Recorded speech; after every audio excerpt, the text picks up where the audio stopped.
a Thought Leaders podcast. It's a sunny day in 2006. Picture a Silicon Valley boardroom where deals are struck and fortunes are made. Google's marketing manager, Susan Wojcicki, stands before the company's top executives and pitches a big idea. Buy YouTube, she says, and the room falls silent. The price tag? A staggering $1.65 billion. Wojcicki was Google's 16th employee and the company's first marketing manager. In fact, she was behind the now famous Google Doodle, the variants on the Google logo that pop up to celebrate special occasions. At the time, she was in charge of Google Video, a video platform which had been developed and released before the launch of YouTube. The story goes that as Google's marketing manager, she uploaded the first video to Google Video, which she titled A Purple Muppet Singing a Nonsense Song. When the song finished, her kids shouted, "Play it again!" and a light bulb went off for Wojcicki. Her kids' reactions made clear the power of user-generated content for global distribution and its ability to spark emotions that could lead to repeat visitors. When Susan assessed the newly launched competing video streaming platform YouTube, she realized it was superior to Google's own video site. She believed that Google would be better off buying YouTube and capitalizing on the users that were already flocking to the video site. Susan only had an hour to put together the financial modeling to show that spending over $1.5 billion to buy YouTube would be worth it. Many at Google were skeptical about the proposition, but the company ultimately took the gamble. In the weeks that followed, media headlines made fun of the purchase, calling it Google's billion-dollar blunder. Fast forward a decade and a bit later. In 2023, YouTube generated $31.5 billion in revenue, almost 30 times Google's initial investment. And that number continues to grow. Susan's belief in the power of user-generated content would ultimately prevail and eventually become its own massive industry and change the way we consume media. In 2014, Wojcicki became the CEO of YouTube, kickstarting a golden age for the website. The YouTube platform allowed anyone with willpower and a camera to upload their own videos. It was a time when independent creators began to captivate the world and redefine the media landscape. Formerly unknown talent could reach millions of viewers around the globe. People were becoming superstars overnight with a single video.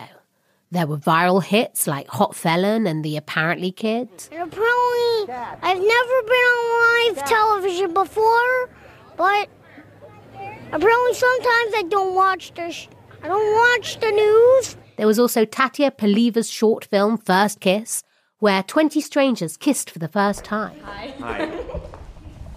Whew. Yeah. Do we just do this anytime? Yeah. You ready?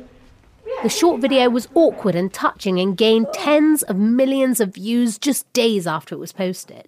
Thousands upon thousands of people started their own YouTube channels to share their art, their stories, their cooking, their DIY projects, and an abundance of other talents with the world. While CEO, Susan held the unofficial title of the top female executive in the tech industry. None of the big five tech companies, Alphabet, Apple, Meta, Amazon, and Microsoft, have ever had a woman CEO, and Wojcicki's position at YouTube brought her the closest before she stepped down as head of YouTube in 2023.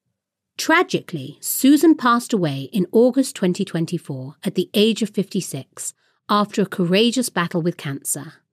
Her profound contributions to both the platform and the industry have left an indelible mark, and she will be deeply missed by all whose lives she touched.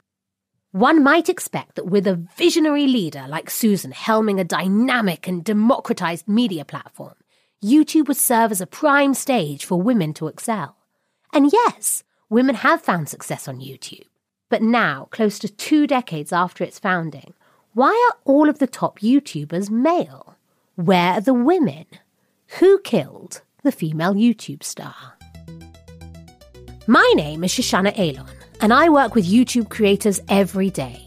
I'm the COO of a company called Thought Leaders, which connects YouTubers with advertisers using data to match brands with content creators. It's fair to say that I live and breathe YouTube, and yet it still manages to surprise me. For the past 7 years at our company, we've crunched data from millions of YouTube channels, tracking views, subscriber counts, likes, and revenue projections. And one thing became abundantly clear. Although women make up a massive proportion of content creators on YouTube, they are virtually non-existent on the platform's top-ranking charts. Let me explain. YouTube recently released 2 lists as part of an end-of-year roundup for 2023. One list ranked the top 10 creators of the year, and the other ranked the top 10 breakout creators. There were exactly 0 solo female creators on either list. What is up with that? Plenty of women have YouTube channels, and many of them are able to make a living from their content. But the majority of the biggest channels and the creators with the highest number of viewers and subscribers, like MrBeast, PewDiePie, and Markiplier, who have all essentially become household names over the past few years, they're all guys. How could it be that the top creators on YouTube are so overwhelmingly male? At first, this didn't make any sense to me. After all, YouTube was a focal point for independent voices. The whole beauty of YouTube is that it doesn't have a gatekeeper at the top. No Rupert Murdoch or Louis B. Mayer from MGM or Reed Hastings from Netflix as the ultimate guardian, deciding whose content should or shouldn't get made. You would think that makes YouTube the ultimate democratic entertainment platform, right? As it turns out, wrong. I wanted to understand the true scale of the problem. In order to do that, my team put together a list of the top YouTube channels that represent content creators. There are 38 million active YouTube channels. We wanted to focus on a list of the top 50 creators with the most subscribers on the platform. That means we filtered out musicians, sorry Ed Sheeran, brands like Sony Entertainment, and corporate production entities such as CoComelon. We wanted to focus on creators rather than companies and corporations. From that filtered list, we divided the top channels by gender, and the results were not pretty. Of the top 50 creators on YouTube with the most subscribers, there are, drumroll please, 7 women. Here is my producer Aviva with some cold hard facts that break down the scale of the problem. But 4 of those 7 women are actually children. So that means in the list of the top 50 creators on YouTube, there are only 3 actual adult women. The biggest male YouTuber is MrBeast with 250 million subscribers. The biggest female YouTuber is Like Nastia, who is a 10-year-old girl. She has 114 million subscribers. The second biggest female YouTuber is a Mexican creator named Kimberly Loaiza with 45 million subscribers. But this subscriber count is dwarfed by each of the top 10 male YouTubers. If we break it down by category, the results are similar. So we looked at the top 10 creators based on subscriber count in the categories of comedy, gaming, science and tech, nonprofit and activism, and travel, and not one woman made the list. In the categories of sports and auto/vehicles, women took 1 single spot on each top 10 list. That's crazy. The only category where women creators outranked male creators was in the category of how-to and style. And as a side note, this seems to be a problem unique to YouTube. On Instagram, women make up 54% of the top 50 creators, and women on TikTok make up nearly 50% of the top 50. Wow. Looking at the numbers, it's clear there is a major problem on YouTube that women are not achieving the same success as men on the platform. But why? In order to understand the gender gap on YouTube, we wanted to understand the work that goes into being a creator on the platform. YouTube is like the hardest platform to be on for a variety of different reasons. YouTube takes the most amount of time, the most amount of skill. It's long form video. I mean, it doesn't get harder than that. This is Jessie Grossman. She ran an influencer talent agency for years before founding Women in Influencer Marketing, an exclusive community for women working in the industry. You're up in front of a really hypercritical audience, you know, those who can either love you more than anybody or like hate you more than anybody. So that is hard too. I think that creators generally are like, they struggle with creating regular amounts of content, like time and time again and day in and day out. and good content. It feels sometimes as if you're only as good as your last successful piece of content. Whitney Cernak is a DIY and craft YouTuber from the Midwest. She started making content on YouTube during the pandemic and was so successful she left her 9-to-5 to work on her content full time. But Whitney is the first to tell you, being a YouTube content creator isn't always easy. Like Jessie, Whitney identified the complexities of making long-form videos as one of the key factors that might be holding back female creators from getting involved. I cannot tell you the amount of times that I've had people reach out to me that are saying, I've wanted to start a YouTube channel for 5 years and I just haven't been able to do it. XYZ. I don't think I'm going to be able to edit. I don't know how to use a camera. I don't think I have the right equipment.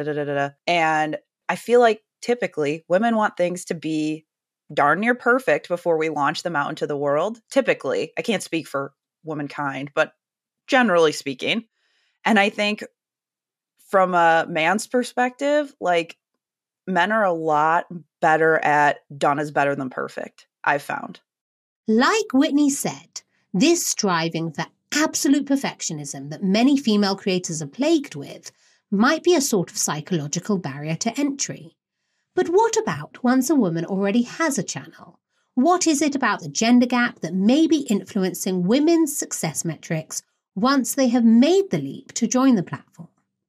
I asked Whitney if she noticed any ways in which her gender may influence her viewers. I can speak to a personal experience with things like that. So I started out doing a lot of Dollar Tree, like budget DIYs, and I still do that, but I have expanded into more like, here's how to use a saw and build some decor, or here's how you can build a bench, or like right now I'm working on how to build outdoor furniture out of 2x4s for your house so you can save money. For the most part, if you're a woman, you would much rather, in my experience, they want to learn from someone like them because it's kind of, if she can do it, I can do it. I feel like I have gotten feedback from guys that maybe have found my videos because my wood videos, I don't typically put my face in the thumbnail on purpose because it's kind of like the old that you see, a lady walking through like Home Depot and all of the people that work there come because there's no way she could know what she's doing. I think that my videos have been successful because my face isn't on it. So you don't know right away that it's a female behind the video teaching you how to build this stuff.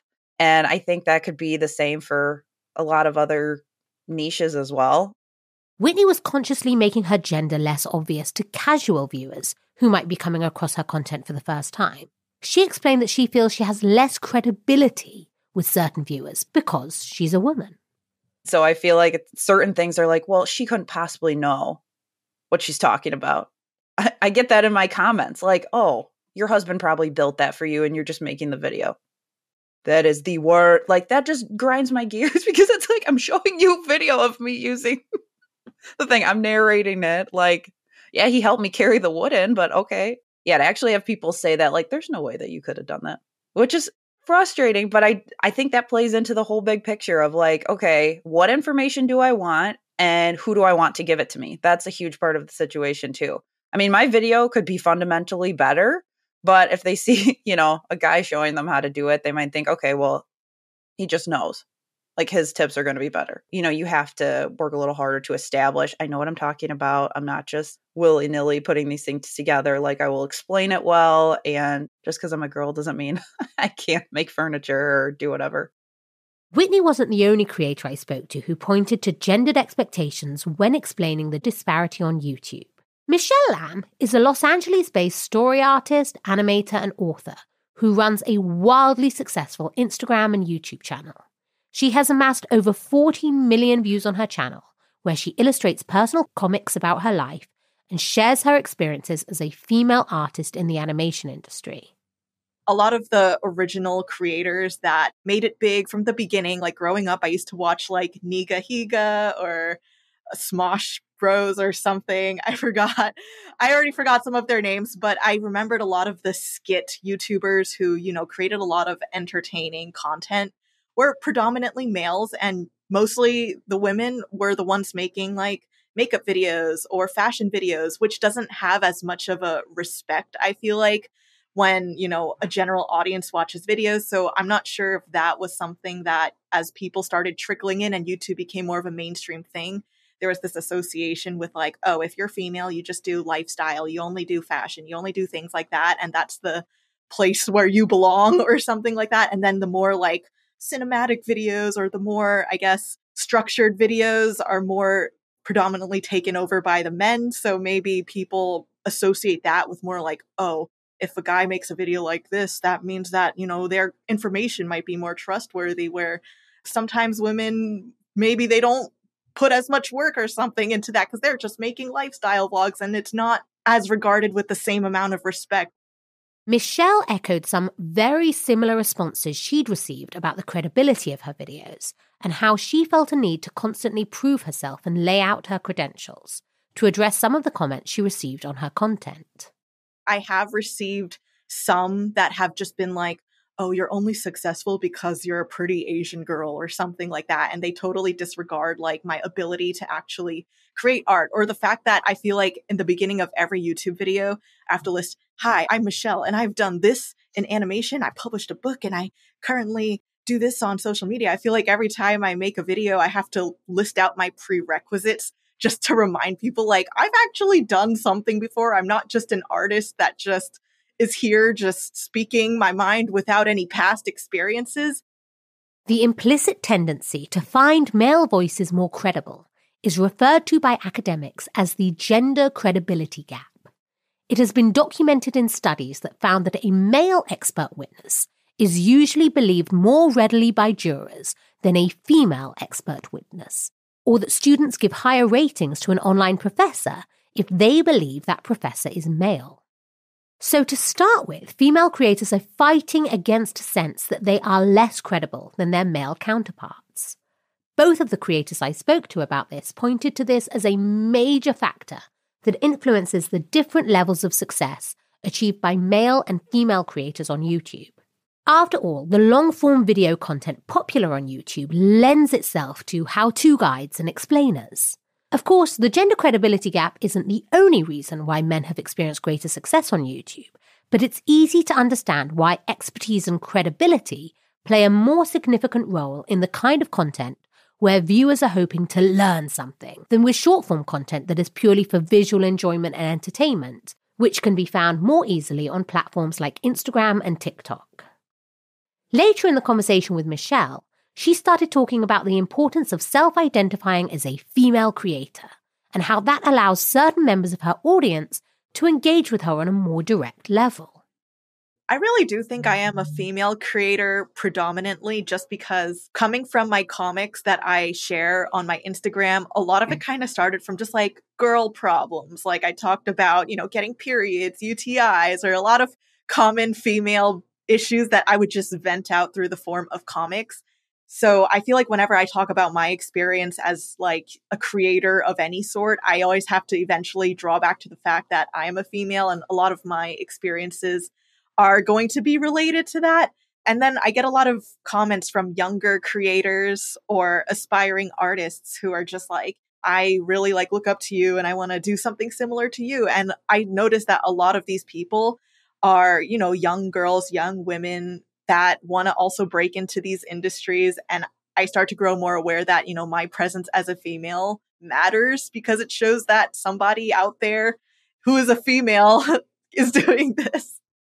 Michelle's understanding of her presence as a female creator spoke directly to on-screen representation and the groups that are able to see themselves reflected in the creators they spend so much of their time watching, admiring, emulating, and learning from.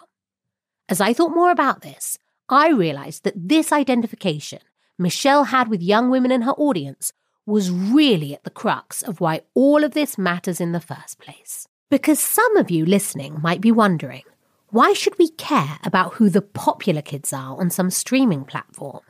Does it really matter? I think it does. Bigger than Amazon Prime Video, bigger than Hulu, bigger than Disney Plus. YouTube is a juggernaut. The Alphabet-owned video streaming platform has led the entire streaming space in overall time watched for 15 consecutive months. With more than 500 hours of video uploaded every minute and over 1 billion hours watched every day, Google's YouTube is the world's second largest search engine. YouTube has a staggering influence on our lives and our culture. It's the second most visited website after Google search and has more than 2.7 billion monthly users. That's roughly 40% of the world's adult population.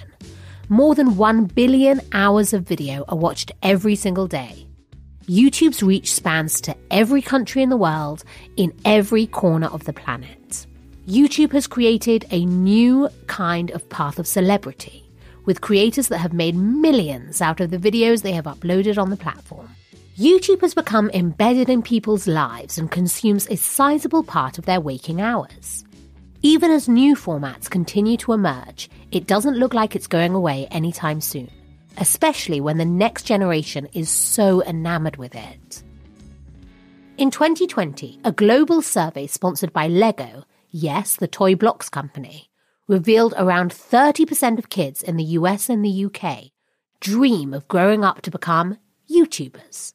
More than musicians, athletes, or even astronauts, creating content for YouTube was seen as the most enviable of all possible future jobs. And it's easy to understand why. Kids start engaging with YouTube at a really young age. YouTube has become an inescapable part of modern parenting. And if you are raising an eyebrow at that statement, then you clearly have not had the unenviable experience of parenting through a pandemic. Remember that we're talking about a generation that has largely turned away from traditional TV. The TV industry has its own term for millennials, cord cutters. These are people that never connected their TV to cable or satellite or even local terrestrial channels and rely on streaming services and video platforms for their entertainment needs. A lot of these cord cutters grew up and had kids and needed some way to keep them occupied without just flicking to CBeebies or the Nickelodeon channel. YouTube wants to babysit your kids. Hi, neighbor! Hey, it's me, Blippi. Hi, friends. With the introduction of YouTube Kids, which only includes age-appropriate content for children, parents feel far more comfortable plonking their kids in front of YouTube than they might feel exposing them to less regulated streaming platforms. That means that there are a lot of kids watching YouTube. After all, there's a reason that Baby Shark is the most viewed video on YouTube, with 14 billion views and counting. For millions of parents across the world, YouTube is much cheaper than a babysitter. And I'll admit it, my kids watched a lot of YouTube while I was working on this podcast. And when YouTube forms such an important part of these kids' early lives, it's understandable that engaging with this platform becomes a habit that stays with them through young adulthood. My kids are firmly in the cocomelon phase, but I worry about what happens when they grow up and start discovering more of the creators that YouTube has to offer. How will they respond when they begin to realize that all the biggest creators on the world's biggest entertainment platform are all men? That brings me back to Michelle and the young women that are so inspired to see a female animator and artist finding success in a male-dominated field. It's great that these girls can identify with individual creators, but they should also be able to see themselves reflected in the biggest and most successful channels on YouTube. They shouldn't have to accept a glass ceiling for women in what is apparently the most enviable profession on the planet. That's why we put together this podcast, to understand how things may change for the next generation of YouTube fans and creators alike. But first, we need to understand how things got to where they are today. Next time, we'll look at the origins of the creator economy and try to answer the vital whodunit. Who killed the female YouTube star? This podcast was produced by me, Shoshana Eilon, and Aviva Matan-Zimmerman, with additional production, editing, and sound design support by Tracy Levy, Tom Alush, and Emma Flanders. Many thanks to David Tintner and the entire Thought Leaders team for all their help in making this series.